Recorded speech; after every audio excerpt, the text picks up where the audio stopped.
In today's video, I'm going to teach you how to use Smartsheet's AI tool. We'll start from the Smartsheet homepage and end with a working AI-generated formula in your sheet. I'll walk you through each click, explain what you're seeing, and share a few practical tips along the way. Begin at the homepage. This is your command center in Smartsheet. Right up front, you'll see the suggested section, which highlights items you've accessed recently or frequently.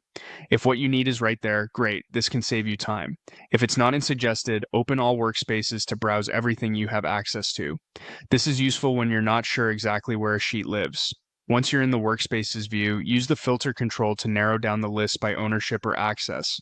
If you've filtered down too far or nothing is showing, switch the filter to all so you're seeing the full set again. You can also use the search field to quickly find a workspace or sheet by name. Typing a few characters usually brings the right item to the top. When you see the workspace you want, click into it to open its contents. From there, select the sheet you plan to work in. Inside the sheet, click into the cell where you want the formula to live and type the equals sign. This tells Smartsheet you're building a formula, and you'll see suggestions begin to appear based on functions and references it recognizes. If you know exactly what you want, you can continue typing the formula yourself. But today we'll let Smartsheet help. Choose Build with AI. This opens Smartsheet's AI assistant for formulas.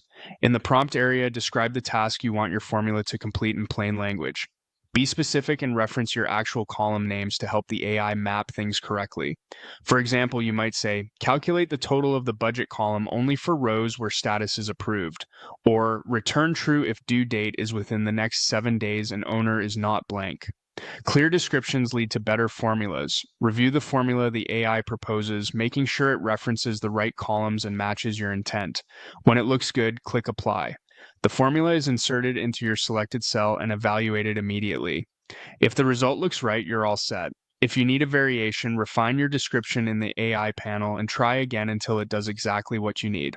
That's it, navigating from home, locating your sheet, and using Build with AI to generate a precise working formula in seconds.